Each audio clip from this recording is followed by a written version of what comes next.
El último nombre. No suelo contar esto con mi nombre verdadero. Ese quedó atrás, enterrado con una sotana y un legajo de papeles que aprendí a fingir que nunca existieron. Lo que sí me queda es la memoria del polvo rojo en las manos, del frío que sube desde la piedra y de un olor a copal viejo que se me pegó a los pulmones. Año 2007. Fui enviado desde la curia de Zacatecas a una parroquia abandonada en un pueblo minero llamado Noria de los Álamos. El obispo habló de reordenar archivos, regularizar sacramentales y atender una comunidad pequeña. Sonaba a tarea simple. Nadie me dijo por qué el último sacerdote se había ido sin despedirse ni dejar inventario de nada. Tampoco mencionaron a los que estuvieron antes que él. Llegué al atardecer. Las fachadas de cantera, el viento que silbaba entre calles y niños, un campanario torcido con 2 bronces cuarteados que no sonaron en todo el día. Adentro, el templo era un museo de humedad, bancas astilladas, veladoras consumidas hasta la lámina, un retablo de madera con dorado apagado. Revisé la sacristía, tomé un breviario reseco, sacudí la capa de polvo que cubría el misal. Esa noche, por rutina, dejé sobre el altar una Biblia de pasta negra que encontré en el cajón superior. No era la Biblia parroquial típica, en el lomo alguien había escrito con tinta dorada Vulgata 1913. La abrí en los salmos, recité las completas, cerré el templo y me fui a dormir al cuarto parroquial, un cubo con una cama de hierro y una cruz torcida sobre la cabecera. La primera noche la Biblia amaneció abierta.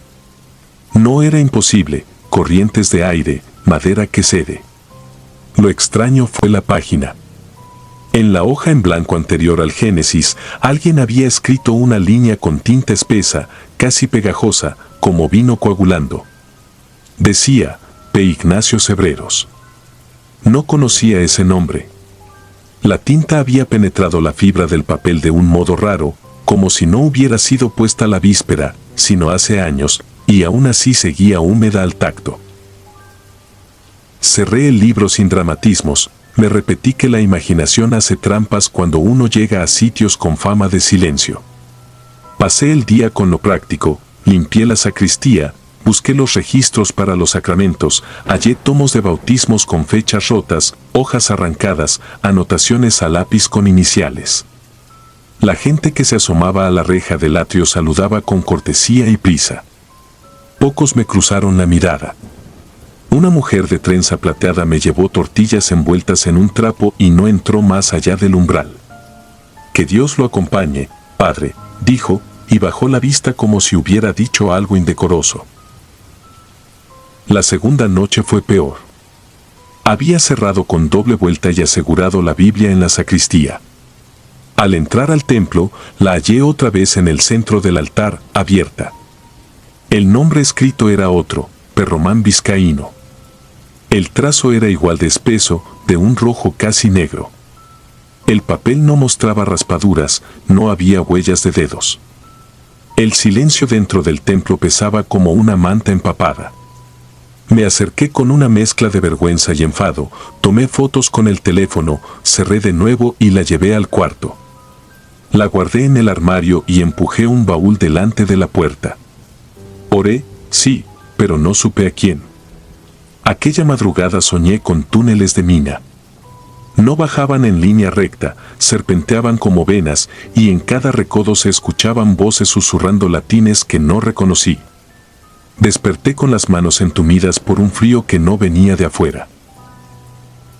A la tercera noche conté 3 nombres, Ignacio, Román y P. Eusebio Aguirre.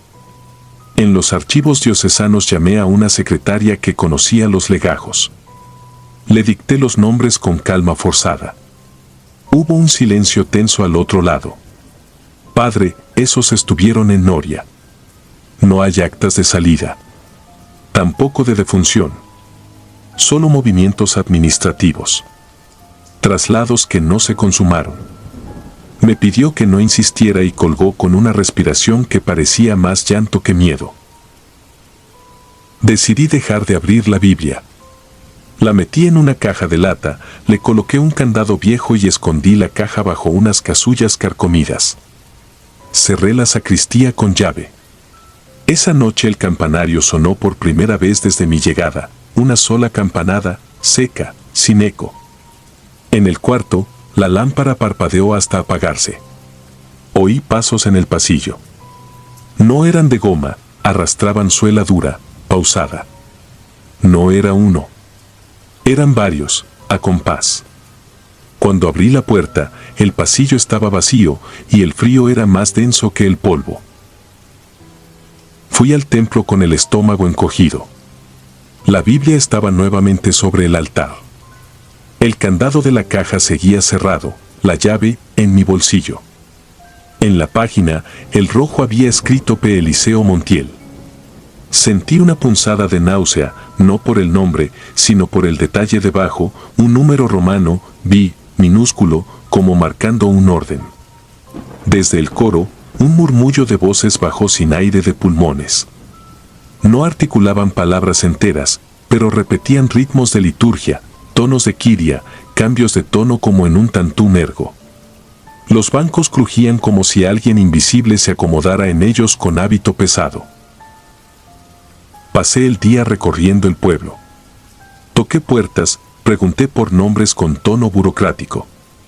Respuestas de nubarrón, hace mucho, se fueron por enfermedad, los cambiaron. Un viejo, ex minero, me señaló con la barbilla hacia el cerro, aquí todo baja. Y lo que baja no vuelve. Ni el oro ni los curas. Una niña me dijo que su abuela no dejaba que cruzara la reja de la iglesia después del atardecer. Nadie me preguntó por qué quería saber tanto. La llave al misterio no me la dio una visión ni un milagro, sino una torpeza. Tropecé bajando al sótano donde se guardaban andas y pretiles. La losa se movió lo suficiente para dejar ver una hendidura. No estaba en los planos. Arranqué con palanca el rectángulo de cantera y descubrí unos escalones estrechos, húmedos, tallados a golpe de cuña. Bajaba un aire rancio, como de cera gastada y sudor antiguo. Descendí con una linterna pequeña que apreté hasta doler. El túnel no llevaba a catacumbas de santos, sino a lo que parecía una sacristía enterrada, un atril, una mesa de piedra rayada, 5 nichos en pared, todos vacíos. Sobre la mesa, un libro aún más viejo que la Biblia. No era un sacramentario. En el lomo, con hierros, se leía Ordo Clausurae. Abrí. Cada página tenía un encabezado con fecha, un año que regresaba y se repetía como un ciclo de cometa. Debajo, columnas con nombres de sacerdotes, acólitos y laicos. A la derecha, una marca, cruz, trazo o tajo. Algunos estaban tachados con tinta. Otros, surcados con una cuchilla que había cortado el papel hasta la madera. Al fondo, una página nueva, casi vacía. Solo un renglón con un trazo palpitante. Leí P y mi apellido verdadero. A la derecha, un símbolo que no quise reconocer entonces, una campana diminuta, dibujada con tinta roja. No había tajo aún. Las manos me temblaron hasta que la linterna golpeó la mesa. Salí con la sensación de que el túnel quería retenerme. Tapé la boca del pasadizo, arrastré muebles, clavé tablas. Me juré quemar ese ordo. Me juré irme. Pero al atardecer, una nota apareció clavada con una tachuela en la puerta de la sacristía: sin último oficio, no hay salida. No firma. Abajo, una cruz invertida dibujada con la misma tinta espesa. El sol caía detrás del cerro como una vela que se ahoga en su propio charco. Quise negociar con Dios como quien regatea en un mercado. Preparé altar, encendí todas las velas, puse un mantel limpio, acerqué el copón y el vino, abrí el misal en una misa de difuntos. Pensé que si ofrecía un oficio por los que no habían tenido el suyo, cerraría algo sin romperlo. A medianoche, el aire descendió como agua helada. La cera no goteaba, se contraía. Los murmuros se convirtieron en una respiración profunda que no salía de ninguno, sino del conjunto, como si todo el templo inspirara lento. Empecé la misa. No hubo diáconos, ni lector, ni coro. Cada palabra se me atascó en la boca como si tuviera que traspasar barro. Al llegar a la consagración, los bancos se movieron al unísono. El crujido fue una respuesta. El campanero no estaba, pero sonaron 3 golpes de campanilla desde algún punto sobre mí. En el silencio posterior, sentí una mano fría posarse en mi hombro. No había carne, había peso. Terminé. Dije amén con un hilo de voz. Las velas se apagaron todas a la vez, como si una boca hubiera soplado por el mundo. En la penumbra quedó encendida una luz pequeña que no venía de una vela, un brillo rojo latiendo sobre la página previa al Génesis. Me acerqué. La Biblia mostraba un nuevo trazo debajo de mi apellido, una campanita idéntica a la del ordo y un número romano que no supe si era 7 u 8. La tinta se movía como un insecto herido.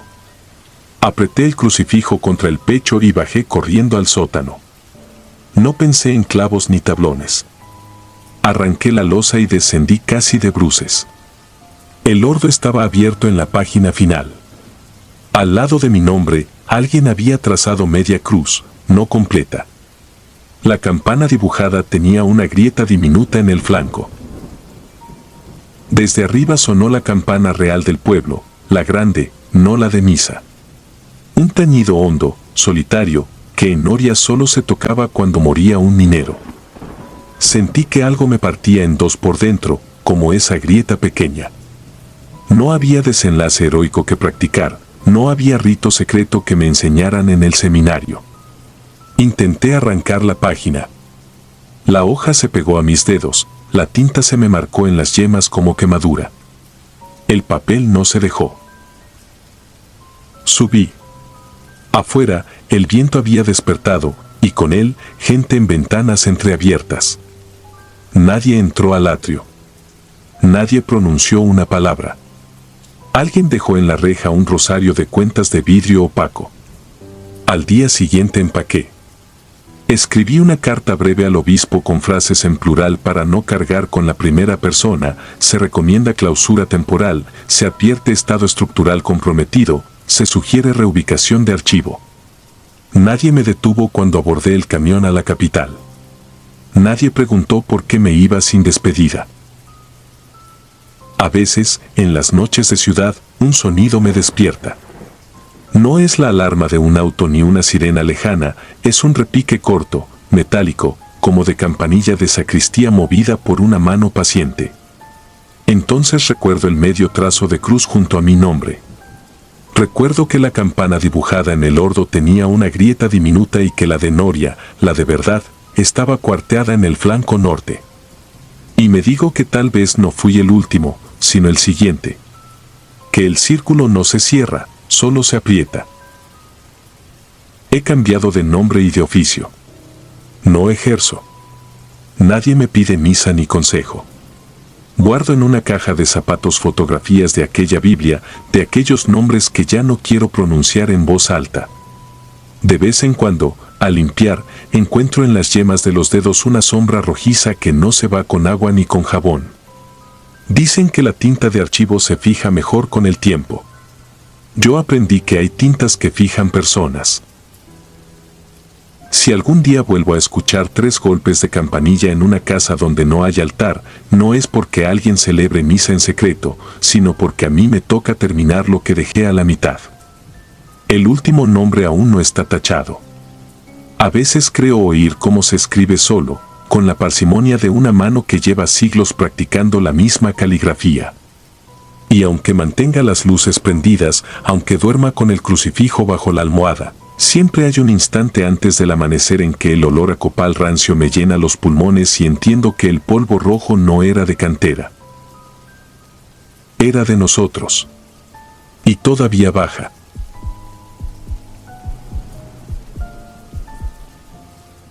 El oficio de medianoche. Me llamo Mateo, Nací en Toluca y durante años trabajé como técnico en conservación de arte sacro. Mi empleo no tenía nada de espectacular: limpiar dorados, consolidar madera carcomida, escribir informes con fotos y medidas, negociar con párrocos el cierre de templos para no dañar retablos con el humo de las veladoras. En 2009 me asignaron una intervención pequeña en una parroquia antigua de la Sierra Norte de Puebla, San Miguel de Chonacatlán. No era la primera vez que subía a pueblos donde la niebla parece descolgarse de las campanas, pero aquel lugar tenía un silencio denso, como si absorbiera los sonidos en lugar de devolverlos. El padre encargado se llamaba Esteban. Alto, flaco, de manos muy grandes y uñas impecables. No sonreía, pero tampoco era brusco. Me entregó un juego de llaves sin mirarme a los ojos. Dijo que podía trabajar de noche, cuando nadie molestara, y que la casa parroquial tenía un cuarto para mí. Acepté. Tenía que avanzar. El retablo mayor presentaba fisuras, el barniz estaba quemado y detrás, oculto tras un panel, asomaba una puerta baja que no constaba en los planos.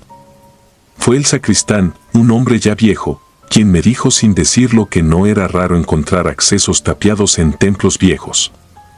No insistí. Las puertas sin nombre siempre esconden historias que nadie quiere recordar. La tercera noche, la niebla entró por la nave como un animal lento. Estaba documentando con lámpara frontal y trípode cuando la luz arañó un borde de madera podrida justo donde la puerta escondida hacía sombra. Toqué y la tablazón cedió con apenas un empujón. Dentro, una escalera estrecha bajaba al vientre del templo. No tenía razones para hacerlo, y aún así bajé. El aire olía a cal húmeda y cera vieja. Mis botas raspaban la piedra. Al fondo, un cuarto de bóveda baja, sin bancos ni imágenes, solo una mesa cubierta con lino y una cruz sin cuerpo. Había marcas en el piso, curvas y líneas que alguien había pulido al grado de que brillaban. No eran dibujos, eran caminos repetidos por pies que giraron sobre los mismos puntos durante años. Sobre la mesa encontré un cuaderno con tapas negras. No tenía fecha de inicio. En la primera página, un título en latín mal escrito. No me sorprendió. A veces los sacerdotes que custodian piezas inventan títulos solemnes para listas de objetos. Pero esta no era una lista. Eran actas. Cada entrada anotaba un oficio de medianoche, con los nombres de los asistentes, 3 sacerdotes siempre, un cuarto variable, y a veces un visitante. Las actas no describían el contenido de la ceremonia, solo registraban resultado, favorable o resultado, pendiente. En una esquina, una mano distinta había agregado frases cortas en castellano: no responde al salmo, la voz sin eco, ojos de vidrio, guardar silencio. Me dije que debía entregarlo a Esteban. Subí con el cuaderno pegado al pecho y lo busqué en la sacristía. No estaba. Dejé el cuaderno en mi cuarto, cerré la puerta con llave y regresé al retablo. La madera crujía con mi peso, pero el templo entero parecía contener el aliento. A medianoche, las campanas no sonaron.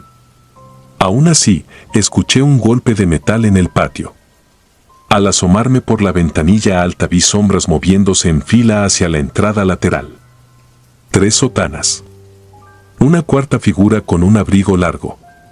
Nadie llevaba lámparas. Atravesaron la nave sin encender luces, como si conocieran la oscuridad y la oscuridad los conociera.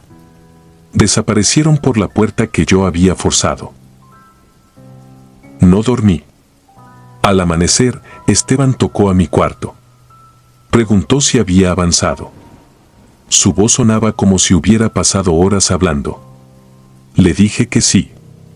No mencioné el cuaderno. Me pidió, con cortesía seca, que no trabajara esa noche porque habría adoración. Asentí. Pasé el día consolidando grietas y fingiendo normalidad. Cuando oscureció, fui al cementerio detrás del templo. Las cruces de hierro estaban frías y una vela solitaria se resistía al viento. Desde ahí escuché un rezo que no reconocí. No eran palabras, eran intervalos, silencios medidos, respiraciones largas que terminaban cruzándose como los caminos pulidos del cuarto subterráneo. Me alejé. El rezo no subía ni bajaba de volumen, parecía adherido al hueso del aire. La noche siguiente decidí bajar con el teléfono en modo avión y la lámpara frontal apagada. Había suficiente luz para reconocer la bóveda. Me apoyé contra la pared y esperé. El olor a cera aumentó y la temperatura cayó de golpe, no como cuando se abre una puerta, sino como si alguien hubiera retirado del cuarto un cuerpo caliente que lo habitaba. Pasos. Sotanas rozando la piedra. No encendieron nada. Se colocaron alrededor de la mesa. Podía distinguir sus siluetas por la negrura compacta que interrumpían. Empezaron a caminar sobre las marcas del suelo y el roce de suela contra piedra trazó el círculo. No supe cuánto tiempo pasó. De pronto, se detuvieron. La voz de Esteban dijo una sola palabra. No la entendí. Lo que siguió no fue una respuesta, fue una presencia. No vibró. No venía de ningún lado. Estaba ahí, pegada por dentro a mis dientes. Era una voz de adulto cansado. Dijo mi nombre. No salté. No huí. Quise creer que había oído el aire trabarse. La voz repitió mi nombre y agregó algo que nadie vivo sabía. Un secreto sucio de familia, enterrado en la cocina vieja de mi casa, cubierto con cemento bajo un mosaico rajado. Estuve seguro de que la pared contra la que me pegaba respiró. Luego, silencio. Uno de los sacerdotes murmuró un salmo, torciéndolo. Otro marcó con pasos cortos la línea de pulido. Esteban habló sin acento, como si practicara para no delatarse. Dijo resultado, pendiente. La fila de sombras subió. El cuarto quedó otra vez en hueso. La lámpara frontal se negó a encender de inmediato. Cuando la luz por fin se clavó en la mesa vi algo que no estaba antes, una tarjeta con mi nombre completo y una fecha. Regresé al cuarto con la tarjeta pegada al pecho. El cuaderno negro había desaparecido. No forcé la cerradura. No tenía razón para estar. Hice una maleta torpe y metí los pinceles como cayeran. En la puerta me alcanzó el sacristán. Tenía los ojos brillantes, no de llanto, de fiebre. Dijo que si el padre hacía preguntas, yo no había visto nada. No esperó respuesta. Me sujetó el antebrazo con una fuerza desproporcionada y me dejó la piel enrojecida con la forma precisa de sus dedos. Volví a Toluca. Entregué un informe pálido, lleno de tecnicismos. Me pagaron. Dormí mal muchos meses, con el oído abierto para esa voz pegada a los dientes. No rompí la tarjeta. La guardé entre papeles de impuestos, como si el desorden la volviera ingenua. En 2012 recibí un correo sin remitente claro, solo una línea en el asunto, resultado, favorable. El cuerpo del mensaje estaba vacío. A los pocos días me llamaron de la diócesis de Cuautla para valorar una custodia en mal estado. Rechacé. Me costó, pero rechacé. Volví a aceptar trabajo solo cuando eran piezas municipales, sin vínculo eclesiástico. Aprendí a reconocer en la conversación casual un tipo de silencio que huye de ciertas palabras, como si al nombrarlas se abriera una puerta. En 2014 murió mi madre.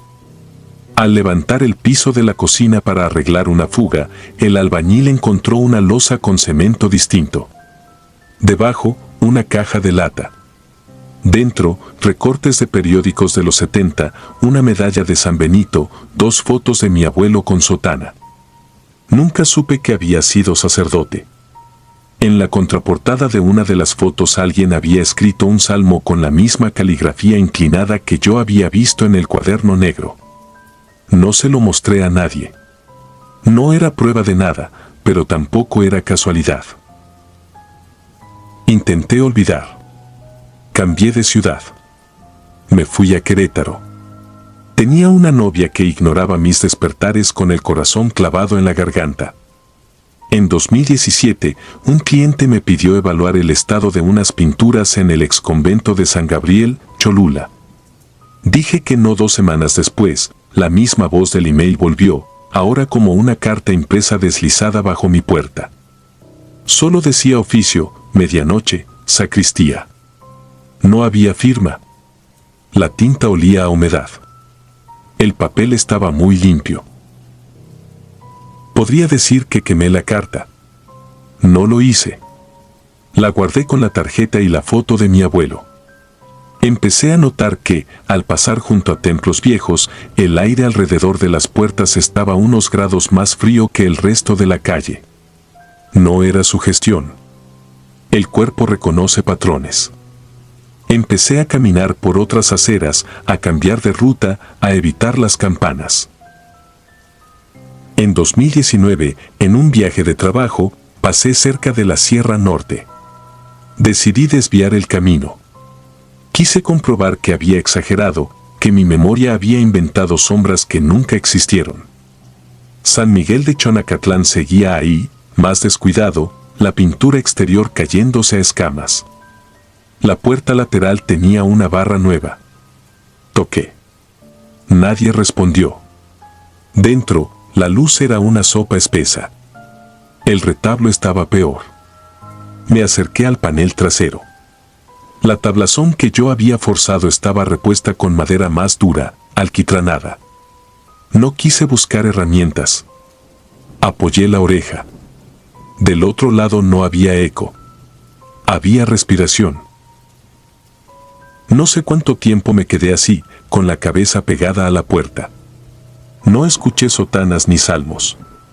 Solo la regularidad de alguien que no necesitaba aire para vivir y, sin embargo, respiraba para burlarse del hábito humano. Me separé. Al girar vi al sacristán viejo parado a 2 bancas de distancia. No supe cómo entró. Tenía la piel amarilla y los ojos más pequeños. Dijo que ya no hacen el oficio ahí, que ahora viajan, que el camino de piedra puede trazarse en cualquier suelo si se camina con los pies correctos. No pronunció mi nombre. No habló más. Al pasar junto a mí me tocó el antebrazo con la misma fuerza de años atrás. Me dolió durante días, como si me hubieran dejado una inyección de frío bajo la piel. Esa noche dormí en un hotel de carretera con paredes delgadas. A medianoche, el hielo de la cubeta chasqueó sin razón. La tarjeta con mi nombre estaba sobre la mesa, aunque yo la había dejado en Querétaro dentro de una caja. La fecha impresa había cambiado, ahora era la de ese día. No llamé a nadie. No recé. Me senté a ver cómo avanzaba la humedad por una mancha del techo. A las 3:10, una campana que no existía sonó una sola vez. El sonido no vino de afuera. Cayó desde muy arriba, como si la habitación tuviera una bóveda enorme y invisible. Desde entonces, cuando alguien me pregunta a qué me dedico, digo que ya no restauro retablos. Que hago marcos sencillos y cajas para fotos. Miento por prudencia. Lo cierto es que no quiero volver a abrir una puerta sin nombre. He aprendido a vivir con el peso de esa voz que se pega a los dientes y con la certeza de que los sacerdotes más serenos no son los menos peligrosos. He visto la manera en que caminan, siguiendo líneas invisibles que otros abrieron con pasos repetidos. Y sé, por encima de cualquier superstición, que el oficio de medianoche no exige siempre un poseído. A veces solo reclama presencia, lista, dócil, respirando. A veces solo anota un nombre y una fecha, y espera.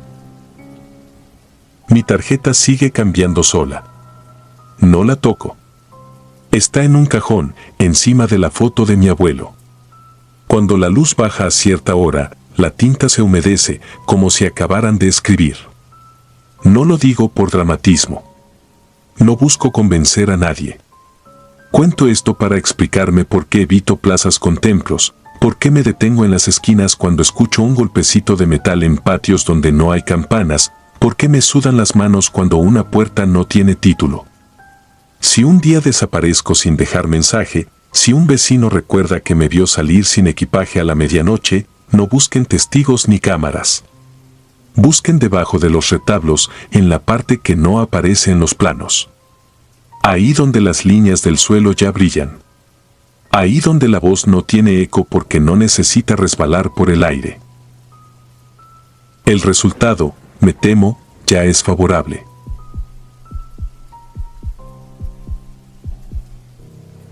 Oficio negro. Nunca pensé que volvería a escribir sobre aquello. Ni siquiera conservo ya la fe mínima que uno guarda como costumbre. Yo fui un hombre de iglesia, laico consagrado y auditor de bienes del arzobispado de Zacatecas. Mi trabajo era revisar cuentas de parroquias pequeñas, inventarios de sacristía, reparar grietas en la administración que nadie veía porque nadie miraba hacia esos pueblos que van quedando como fotos quemadas por el sol. En 2009 me encomendaron la capellanía de San Jerónimo de la Sierra, a 3 horas por terracería desde Pinos. Un pueblo minero que había perdido minas y devotos, pero no sus campanas.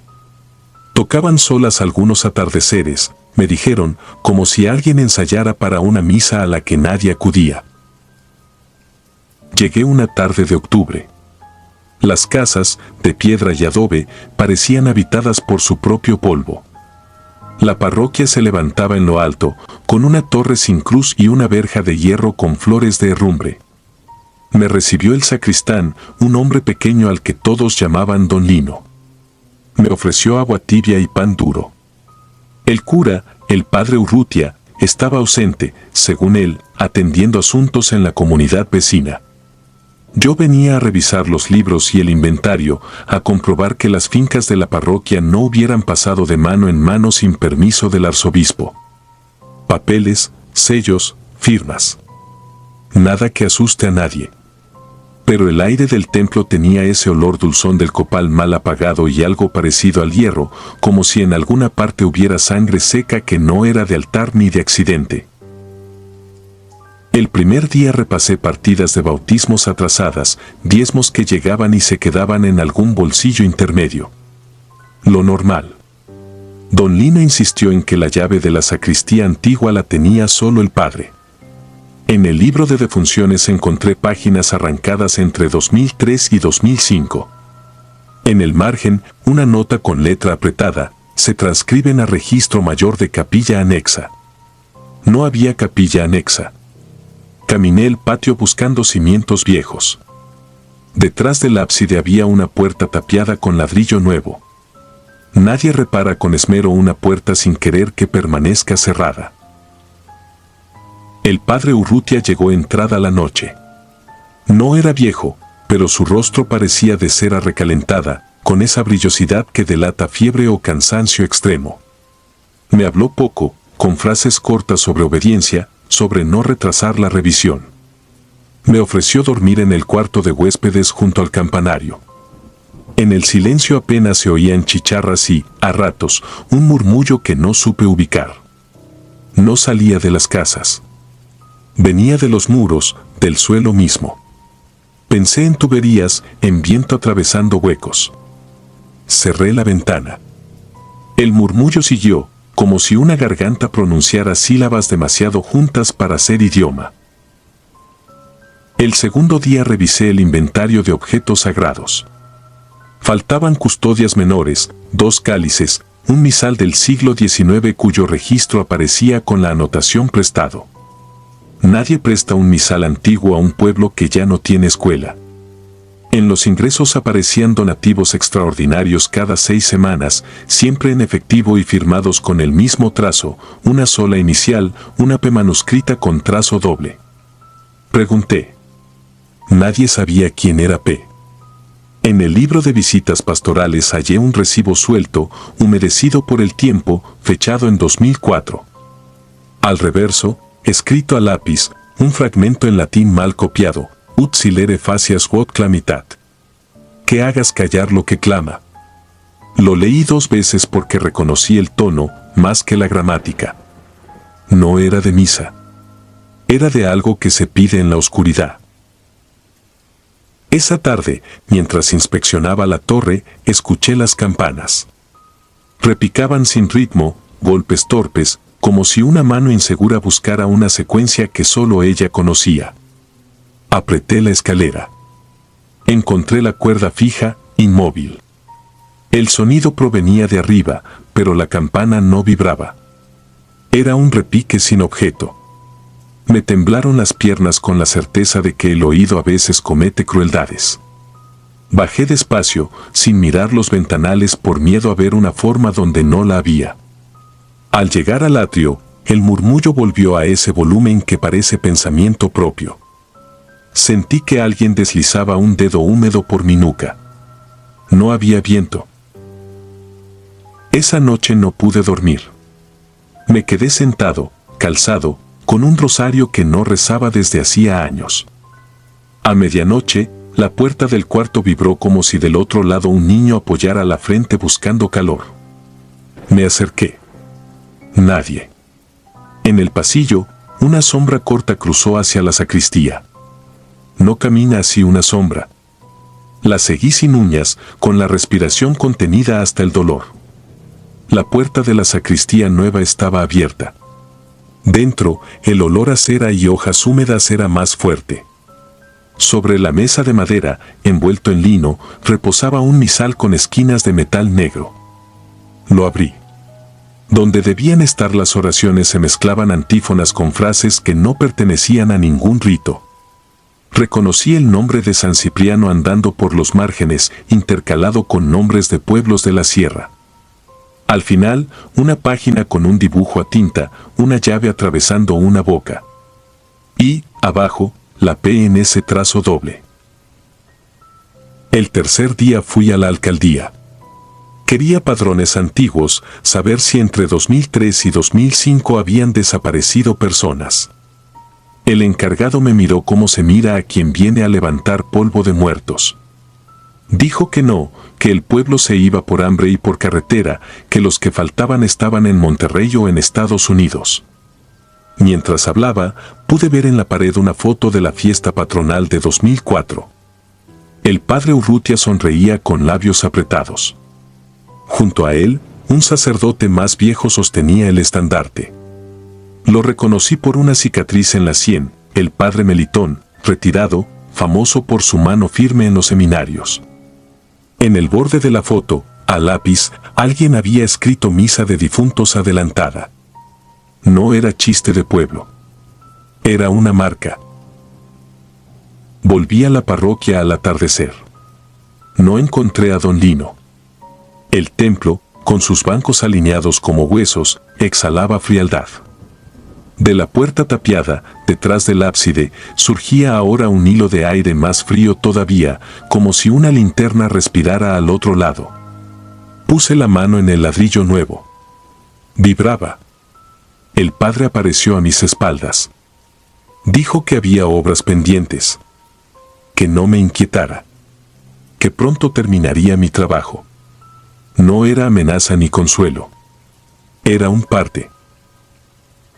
No sé por qué esa noche decidí hacer guardia. Tal vez fue cobardía camuflada de carácter. Me senté en la última fila, a oscuras, con la espalda recta para que el sueño no me venciera. En punto de las 12, una vela se encendió sola sobre el altar. Fue un chasquido breve y luego la llama. Entraron 3 sombras por la puerta lateral. No caminaban como hombres cansados. Deslizaban los pies con precisión ritual. El padre Urrutia iba delante. Detrás, un sacerdote delgado con sotana gastada que reconocí por la cicatriz en la sien. El tercero era más joven y tosía a intervalos, una tos contenida como culpa. Colocaron sobre el altar el misal negro. Uno sostuvo la llave grande que yo había visto dibujada. El padre Melitón abrió la boca, no para hablar, sino para mostrar la lengua marcada. El murmullo que me había acompañado esos días dejó de ser fondo y tomó forma de frase. No la repetiré. Las velas temblaron sin viento. La puerta tapiada emitió un crujido húmedo. Comprendí, de golpe, que no estaban invocando nada. Estaban acallando algo. No pedían que viniera. Pedían que no saliera. Cada 6 semanas, según los donativos, venían a renovar el candado de una voz. El joven comenzó a convulsionar con una cadencia aprendida. Le ataron las manos con una estola vieja. Urrutia presionó su frente con la llave. El murmullo, al otro lado del muro, se volvió un grito bajo, como de garganta muy grande pronunciando bajo tierra. El misal cayó del altar, abierto en esa página con la P. Me moví sin querer, el banco rechinó y los 3 voltearon. No corrí. Los ojos del padre tenían esa firmeza helada de quien sabe que hace un mal necesario. No hubo palabras. Me hicieron pasar detrás del altar. Me obligaron a tocar el ladrillo. Estaba tan frío que dolía. El padre Melitón me tomó la mano, colocó la llave en mi palma y la apretó hasta que sentí la marca. No fue un golpe. Fue un peso. El murmullo se detuvo un instante, como si el otro lado hubiera olido mi miedo. Urrutia acercó sus labios a mi oído. No rezó. Nombró mi nombre completo, como en un registro. Luego dijo que yo ya sabía demasiado para irme sin encargarme de algo. Que a veces la misericordia no es liberar, sino sellar. Al amanecer, el templo lucía como siempre. Don Lino barría el atrio con la calma de quien borra huellas que no sabe leer. Les dije que terminaría mi informe esa misma tarde. Escribí que todo estaba en orden. Que el templo conservaba sus bienes. Que el cura necesitaba apoyo para reparar el techo. Mentí con la naturalidad de un hombre que ha aprendido que algunas verdades no deben contarse por escrito. Antes de irme, el padre me entregó una bolsa de tela. Dentro, la llave. Por si un día falta alguien y hay que cumplir el turno, dijo, sin mirarme. Han pasado años. La marca en la palma se borró, pero la recuerdo cuando cierro los ojos. Cada 6 semanas, sin falta, a medianoche, escucho el repique sin campana desde donde esté. No hace falta estar en San Jerónimo. El sonido llega como un aviso. Sé que en algún lugar del muro la cal se cuartea, que la voz vuelve a armarse y que alguno de los 3 puede ya no estar. Entonces tomo la llave, me siento en la oscuridad de mi sala y repito, en silencio, las sílabas que leí en aquel misal. No creo en milagros desde entonces. Creo en candados. Creo en voces que no conviene soltar. Y a veces, cuando el repique tarda más de lo debido, escucho, desde ninguna parte, una respiración pegada a mi nuca que no es la mía. Si un día dejo de responder a estas citas, sabrán que la puerta se abrió. O que, por fin, aquello encontró un huésped menos obediente.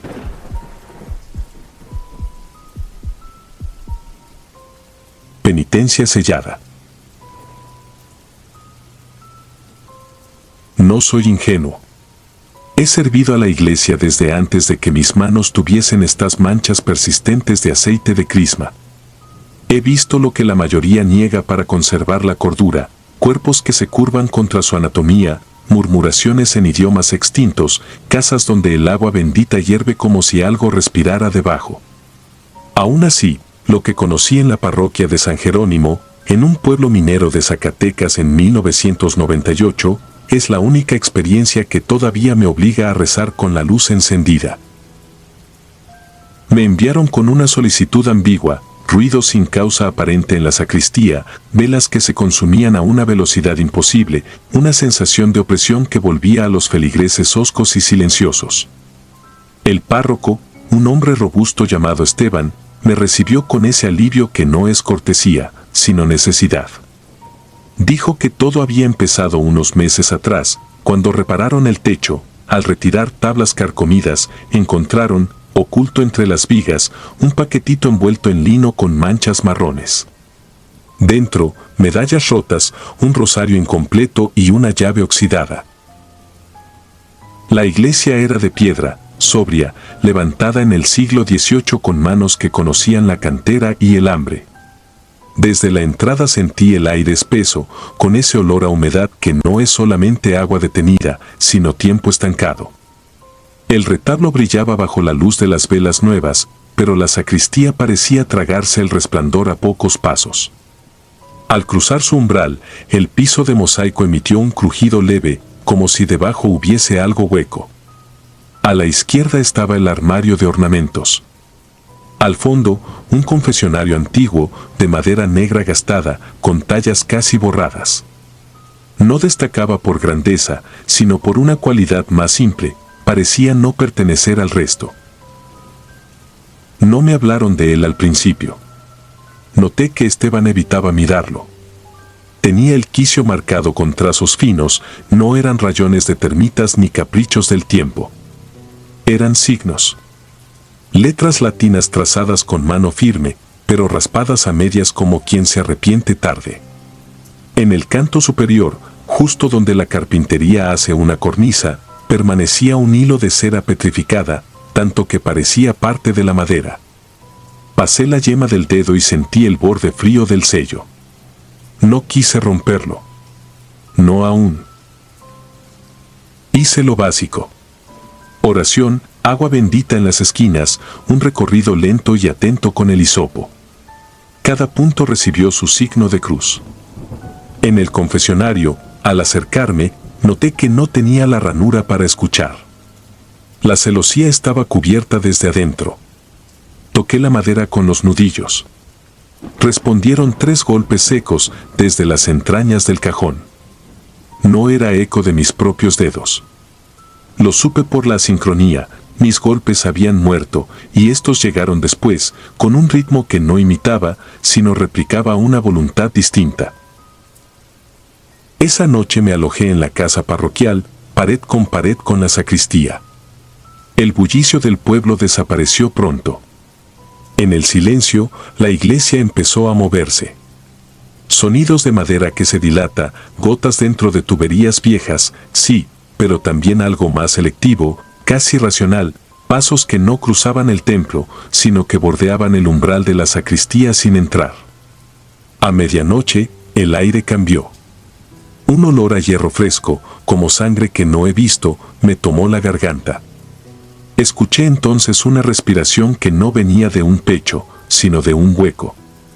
3 golpes, de nuevo.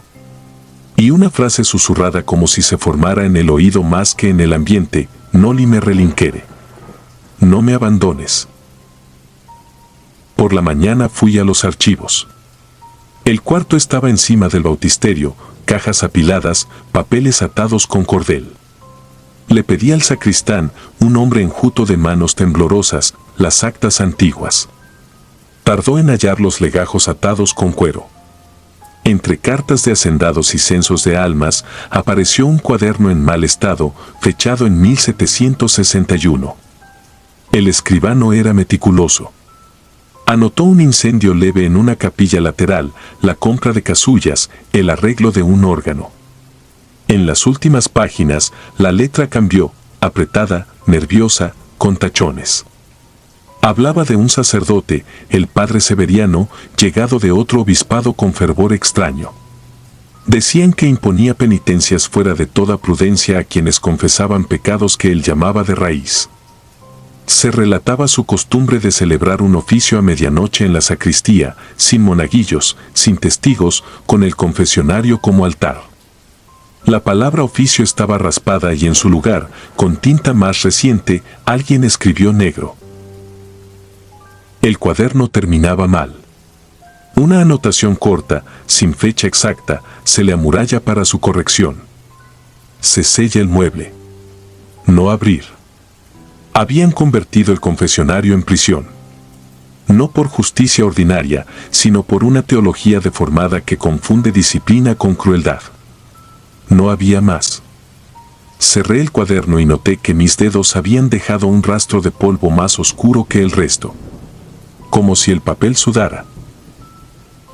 Regresé a la sacristía.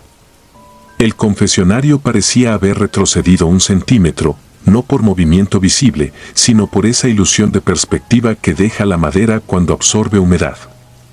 Coloqué la llave oxidada del paquetito en la cerradura inferior, más por descarte que por esperanza. Giró. Un sonido breve, tímido, de mecanismo que se despierta. No abrí. No iba a improvisar. Coloqué el hisopo en alto y recité las oraciones que corresponden cuando se sospecha de un encierro indigno. Al terminar, el hisopo olía a aceite rancio. La tarde cayó con prisa. El sacristán no quiso quedarse. Esteban fingió trabajo en el despacho, pero sus pasos terminaron alejándose. Me quedé solo. A las 11:40, la temperatura descendió. Las velas dudaron como si el aire aspirara. A las 11:59, el primer golpe. Luego otro. Hasta completar 3. El mismo compás. La misma insistencia. Coloqué mi mano sobre la puerta. La madera respondía tibia. No tibia de vida, sino de algo que conserva calor donde no debería. Empezó entonces lo que no sé decir sin traicionar el tono de lo real. La celosía sellada dejó salir un hilo de salmo, pero al revés.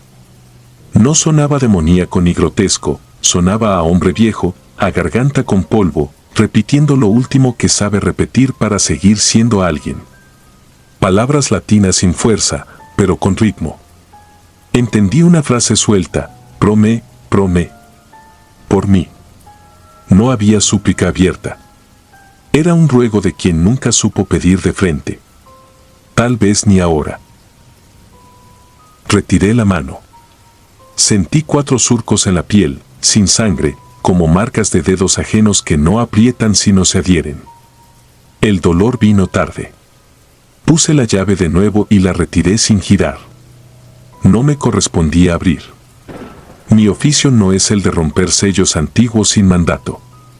Mi oficio es el de nombrar rectamente lo que ocurre. Y lo que ocurría allí no era solamente un fenómeno. Era una penitencia que había invertido sus polos, ya no corregía al culpable, sino que, como un campo imantado, atraía culpas nuevas de los vivos.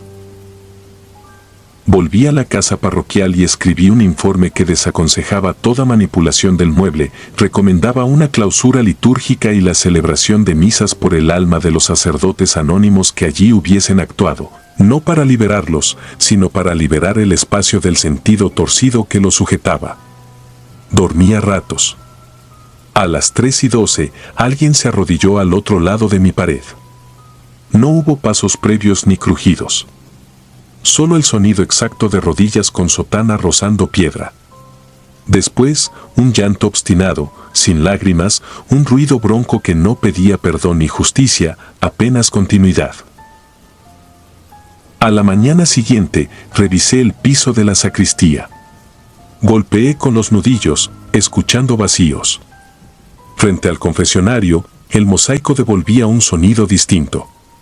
Llamé a Esteban. Quitamos con cuidado 2 piezas sueltas. Debajo no había una cámara, como temía, sino un hueco ciego de 20 centímetros con cenizas compactadas y huesos pequeños de aves. Entre la ceniza, monedas con cruz tallada y el cabo de una cuerda quemada. No eran signos de un crimen, sino de rituales.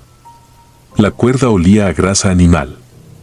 El hueco explicaba el crujido que había oído la primera tarde.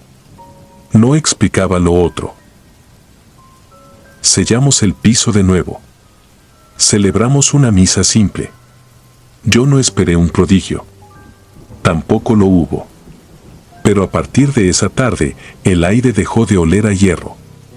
Las velas quemaron con ritmo normal. Esteban me escribió 2 semanas después, los golpes cesaron. La gente volvió a comulgar sin mirar sus manos. El sacristán dejó de tartamudear al cerrar con llave. Me dijo que la única novedad, y lo anotó al final como quien no sabe si agregarlo o callarlo, es que algunos feligreses creían ver cada tanto, al final del templo, a un hombre de sotana arrodillado, siempre en la misma posición, la espalda recta, la cabeza baja. No miraba el confesionario. Miraba el piso frente a él, como si esperara escuchar el timbrazo de una campanilla imposible que le diera permiso de comenzar. No volví. No por miedo. Tal vez sí. pero sobre todo porque entendí que hay espacios cuya curación no ocurre con presencia, sino con distancia. Sin embargo, desde esa temporada, cuando confieso a alguien que no se perdona a sí mismo, percibo a veces, en el segundo silencio antes de dar la absolución, una fragancia antigua, mezcla de cera y resina, como las que encontré petrificadas en la cornisa del confesionario. En mi escritorio, la llave oxidada del paquetito ya no estaba. No supe si la extravié. Preferí no buscarla. He pensado mucho en el padre Severiano, si ese era su nombre, en quien decidió amurallarlo. En sí, cuando cerraron la celosía, alguien tuvo la valentía de preguntarle por su miedo. No lo justifico. He visto a sacerdotes convertir la penitencia en exhibición y el poder en un lenguaje privado que rompe almas con la convicción de estar salvándolas. Pero también sé que la maldad no grita siempre, a veces se arrodilla y espera. Lo que sigue ahí, en San Jerónimo, no pide salida. Pide continuidad. Que cada medianoche, aunque no haya oficios, alguien recuerde que la puerta sigue cerrada y la llave en alguna parte. Hace unos días, desperté a las 3:01. No había razón. Ningún ruido. Solo el deseo súbito de levantarme. Caminé descalzo hasta la salita de mi departamento. La madera, fría. En el crucifijo de la pared, una vela que no encendí brillaba como si hubiese atrapado dentro la última luz del día anterior. Me quedé quieto. No escuché golpes. Tampoco susurros. Lo único nítido fue mi respiración volviéndose ajena.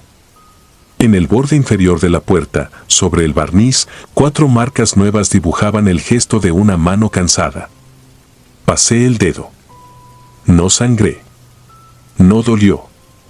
Pero supe que esa no era una amenaza. Era un recordatorio. No me abandones. No soy ingenuo. Y, sin embargo, hay noches en que me sorprende a mí mismo esperando, sin admitirlo, el tercer golpe. No para abrir. Para saber que, en algún lugar donde la cantera y el polvo guardan historias sin absolución, alguien sigue cumpliendo una penitencia que nadie sabe si pidió o impuso. Y que, mientras un hombre de sotana siga arrodillado sin levantar la vista, la frontera entre la culpa y el rito, entre la justicia y la pared, seguirá siendo una línea tan delgada como la cera petrificada en una cornisa. Una línea que no se corta con una llave, sino con algo más simple y a la vez imposible, el acto de decir, con verdad, lo que se fue y lo que se queda. Si disfrutas de los relatos, te invitamos a apoyarnos con un like y un comentario, ya que eso nos ayuda muchísimo. Además, si aún no estás suscrito o suscrita, te animamos a formar parte de la comunidad del terror. Muchas gracias por escucharnos y por tu apoyo.